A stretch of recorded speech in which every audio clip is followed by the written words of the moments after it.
ICSE board के बच्चे ध्यान देंगे। अभी मैं एक क्वेश्चन लिखा हूं, क्या लिखा है, which of the following situation, ऐसा कौन सा सिचुएशन होगा, डज द लिस्ट, लिस्ट मतलब क्या होता है, सबसे छोटा, of the number involve make a arithmetic progression and why. Arithmetic progression है तो लेकिन क्यों है। सबसे पहले मैं आपको बताया था कि अर्थमेटिक प्रोग्रेशन तभी होगा जिसका कॉमन डिफरेंस क्या होगा, सेम होगा। यदि कॉमन डिफरेंस सेम होगा तब तो हमारा अर्थमेटिक प्रोग्रेशन है, यदि कॉमन डिफरेंस सेम नहीं है तो अर्थमेटिक प्रोग्रेशन नहीं है। ये हमने थ्योरी पढ़ा रखा है। चलो अभी उसके बाद पहला क्वेश्चन क्या लिखा है, the amount of air present in the balloon. Balloon में हवा क्या है, प्रेजेंट है, ठीक है, कुछ प्रेजेंट है। क्या लिखा है, when 1/5 of the air remaining in the balloon. वो जो गुब्बारा है उसमें 1/5 हवा क्या है, बचा हुआ है, ठीक है। Is the remaining by vacuum pump put a time, ठीक है, पुट अ टाइम। अब देखो ये क्या कह रहा था, कोई गुब्बारा है, उस गुब्बारे में 1/5 एयर है, ठीक है, ध्यान समझना, एक कोई गुब्बारा है, उस गुब्बारे में 1/5 क्या है, एयर है। फिर वो क्या कह रहा है, उस एयर को एक बार में निकाला गया, फिर जो बचा, फिर उसमें से 1/5 निकला, मतलब रिमेनिंग जो बचेगा उसमें फिर 1/5 निकल रहा है, फिर 1/5 निकल रहा है। जैसे देखो, जैसे मैं क्या कह रहा हूं, हमारे कहने का मतलब यह है, आपको पता है कि 1/5 तो पहली बात क्या है, उस गुब्बारे में एयर हमारा है। फिर देखो, फिर क्या बोल रहा था, यदि मैं उसमें से एक निकल गया, मैंने क्या किया, हवा को पकड़ा, ऐसे निकाल लिया, हवा को पकड़ा एक बार में निकाल लिया, कितना निकाला, 1/5। जरा इसको सॉल्व करो, 5 बन जाए, 5 में से 1 गया, 5 में से 1 गया, क्या आएगा, 4/5 आएगा कि नहीं आएगा। फिर क्या बोला है, 4/5 है, उसमें से फिर क्या निकला, 1/5 तो फिर निकाला गया दूसरी बार। तो जब सेकेंड टाइम जब आप सेकेंड में फिर 1/5, मतलब समझो 1/5 तो निकालते थे, हमारा बचा कितना था, 4/5, कितना बचा था, 4/5। अब तो वो एलसीएम लेंगे, क्या आएगा, 3 आएगा, 4 में से बनेगा 3/5, ये आ गया। फिर क्या बोल रहा है, जो ये बचा 3/5 जो बचा है उसमें से फिर 1/5 निकाला गया। इसका मतलब ये है, जब मैं ये क्या कह रहा था कि 3/5 में से फिर 1/5 को क्या किया, निकाल लिया, तो कितना बचेगा, 3 - 1/5 इज इक्वल टू 2/5। देखो एक तरीके से देखो, समझ में आना चाहिए मैं क्या कह रहा हूं। देखो ये क्या कह रहे हैं, 1/2/5, 3/5, 4/5, ठीक है। मतलब मेरे कहने का मतलब ये है, जैसे देखो 2 है, उसको भी निकाल लो, 4, अब 4th वाले का लेंगे हम लोग, कितना बचा, 2/5 - 1/5। देखो क्या आएगा, 2 में से 1 गया 5, तो मतलब कितना आएगा, 2 में से 1 गया 1/5, ये आ गया। अब आप देखो क्या ये 80 है, चेक करता हूं।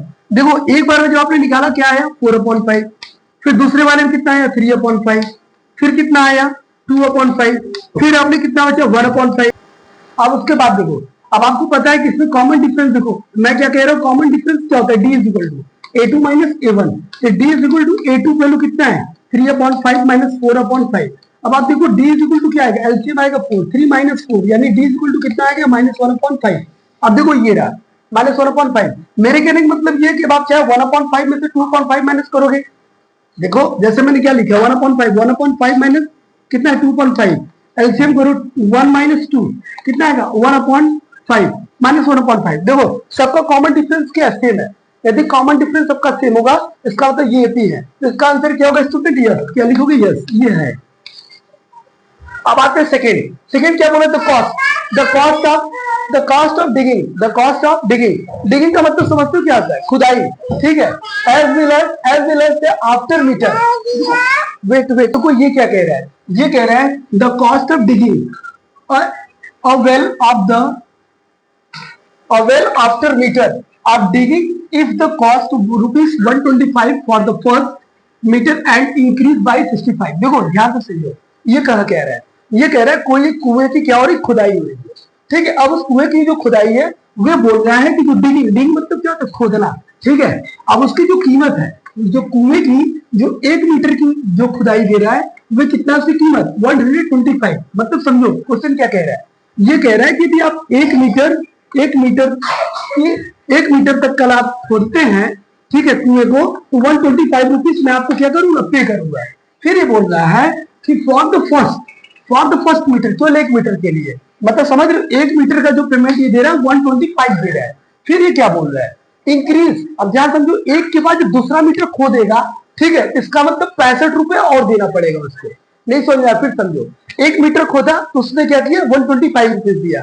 फिर ये बोला उसके बाद में जो दूसरा मीटर चलेगा, तीसरा मीटर चलेगा, मतलब जो आप 125 रुपीज है उसमें क्या करो स्टूडेंट, जब सेकेंड राउंड में ये अपना काम करना चालू करेगा तो 125 प्लस कितना हो जाएगा, 60, कितने भाई 65, तो जोड़ो 5 5 10 कैरी 1, 6 2 8 और एक 9 और ये कितना हो जाएगा 1। तो मतलब समझो, मतलब 1 मीटर जब उसने खोदना चालू किया 125 रुपीज दिया कुएं को, ठीक है। फिर जब दूसरा राउंड उसने कुएं को खोदना चालू किया तो 1 मीटर तो पहले था 125, फिर प्लस 65 रुपीज क्या किया, जोड़ दिया, तो 190 हो गया। अब ये बोला थर्ड राउंड, जब तीसरे वाले में मीटर ही खोदना चालू करेगा तो 190 तो आप देना ही है, 190 रुपीज तो आएगा, प्लस उसके साथ 65 रुपए एक्स्ट्रा ले रहा है। मतलब जितने मीटर आप अंदर खोदते जाओगे उसके ऊपर वाले नंबर को उतने में 65 क्या करोगे, जोड़ दोगे।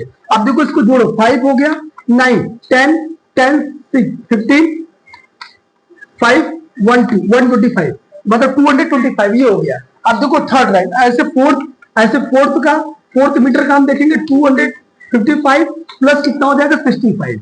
अब देखिए 5 5 10 11 12 और 2 3 ये हो गया 320।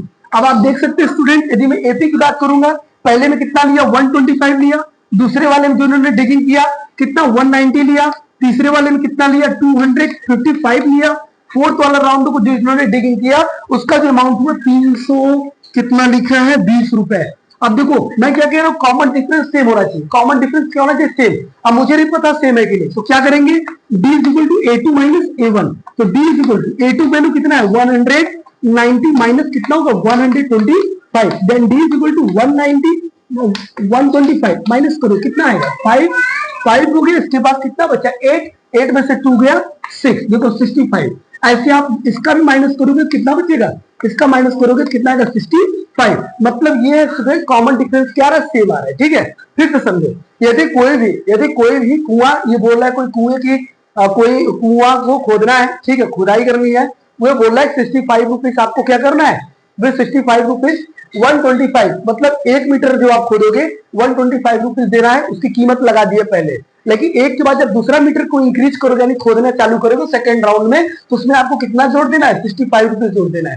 फिर तीसरे वाले में जो करोगे तो दूसरे वाले जो नंबर आएगा फिर 65 जोड़ देना है। इससे आपको तैयार नहीं होगा एपी तैयार होगा, कॉमन डिफरेंस क्या बस सेम होगा। अब हम लोग चलते हैं क्वेश्चन नंबर 3 स्टूडेंट।